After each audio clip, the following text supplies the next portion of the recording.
నియోజకవర్గంలోని బషీరాబాద్ మండల కేంద్రంలో శ్రీ సంత్ సేవలాల్ మహారాజు జయంతి ఉత్సవాలలో ముఖ్య అతిథిగా తాండూరు ఎమ్మెల్యే మనోహర్ రెడ్డి హాజరై విగ్రహావిష్కరణ చేశారు.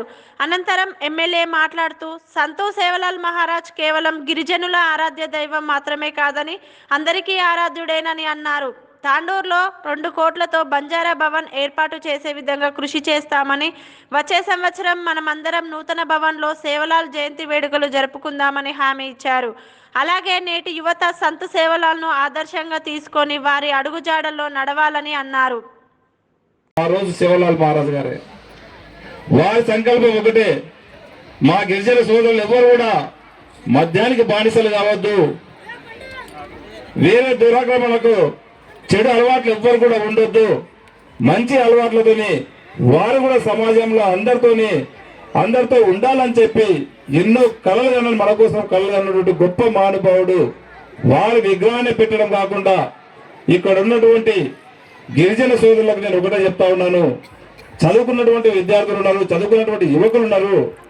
సేవలాల్ మహారాజు గారిని మీరు ఆదర్శంగా తీసుకొని రోజుకు మన దగ్గర ఉన్న మన తండ్రులు మన గూడెంలో ఉన్నటువంటి మద్యానికి బానిసైనటువంటి వాళ్ళని కాకుండా చెడు దారిలో వేటి వాళ్ళని అందరినీ కూడా మంచి మార్గంలోకి పోయేటందుకు మనమందరూ కూడా కృషి చేయవలసిన అవసరం ఉందని చెప్పి కూడా మీకు అందరూ కూడా కోరుకుంటూ మీకు ఒకటే చెప్తా ఉన్నాను, వారు ఆ రోజుల్లోనే దాదాపు 280 సంవత్సరాల క్రితము మన గురించి మన జాతి కోసం ఏ విధంగా అయితే కష్టపడ్డాడు, ఈ రోజు మన కోసం ఎంతైతే ఇది తీసుకొచ్చిండో మీరు కూడా ప్రతి ఒక్కరు కూడా ఒక సేవలాల్ మహారాజు లాగా గజి మన గ్రామానికి, మన మండలానికి, మన జిల్లాకు మంచి పేరు తీసుకురావడంలో ముందుండాలని చెప్పి కూడా మీకు అందరు కూడా మనం చేస్తా ఉన్నాం. ఈ రోజు మనం ఈ యొక్క ఐచ్ఛిక సెలవు కావాలంటే ఎన్నో సంవత్సరాల నుంచి అధికారుల దగ్గరికి, లీడర్ల దగ్గరికి తిరిగినాం, కానీ మనకి ఈరోజు సెలవు ఇచ్చిన పాపాన్ని ఎవరు పోలేరు.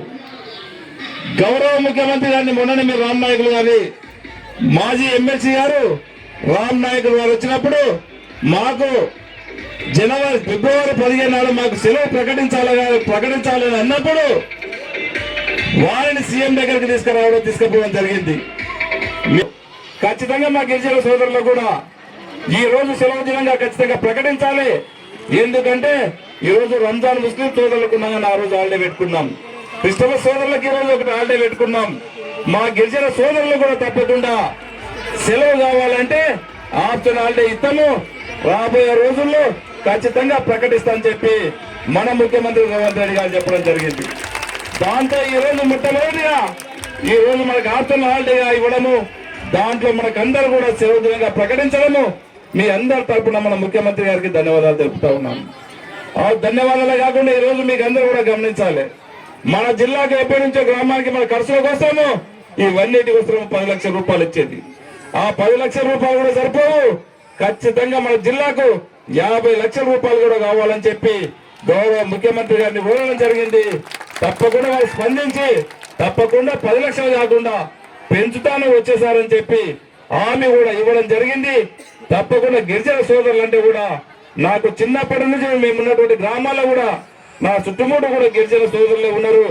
వారి అందరూ కూడా ఒక కుటుంబ సభ్యుల వల్ల ఉన్నాం. మీరు కూడా నేను ఏ తండకు వచ్చిన మొన్న ఎలక్షన్ లో ఏ గ్రామానికి పోయినా గిరిజన సోదరులను అక్కడ చేర్చుకొని ఒక కుటుంబ సభ్యుల వల్ల ప్రేమించి నాకు సపోర్ట్ గా నన్ను గెలిపించినందుకు మీ ప్రేమ, మీ అదరాభిమానాలు ఎప్పుడు కూడా మరవనని చెప్పి కూడా ఖచ్చితంగా మీకు తెలియజేసుకుంటూ మీ గిరిజనులకు, తండవాసులకే కాకుండా మీకున్నటువంటి మౌలిక సదుపాయాలు ఈ రోజు మీకు రోడ్లే కానివ్వండి, మీకు కావచ్చినటువంటి ఆ రోజు మేమైతే 6 గ్యారంటీలు ఏదైతే చెప్పున్నామో ఇప్పటికే 2 గ్యారంటీలు ఇంప్లిమెంట్ చేయడం జరుగుతూ ఉన్నది. ఈ రోజు మొన్న అసెంబ్లీలో కూడా 2 గ్యారంటీలు తీసుకోవడం జరిగింది. ప్రతి ఒక్కరికి 200 యూనిట్ల వరకు ఫ్రీ ఉచితంగా ఇవ్వడం జరుగుతూ ఉన్నది. 500లకు సిలిండర్ కూడా ఇవ్వడం జరుగుతూ ఉన్నది. 2-3 రోజులని అది కూడా తీసుకుంటున్నాం. అదే కాకుండా ఆ రోజు ఇల్లు కూడా ఇస్తామని చెప్పినాం. ఖచ్చితంగా ఇల్లు కూడా ఇచ్చే బాధ్యత కాంగ్రెస్ పార్టీగా ఒక ఎమ్మెల్యేగా నేను తీసుకొని మీకు అందరికి ఇచ్చే బాధ్యత మేము మీకు తీసుకుంటామని చెప్పి కూడా ఈ వేదిక ద్వారా మీకు తెలియజేసుకుంటున్నాను. అదొకటే కాకుండా మీరు గతంలో మీరు చూసిండ్రు ఏ భూములు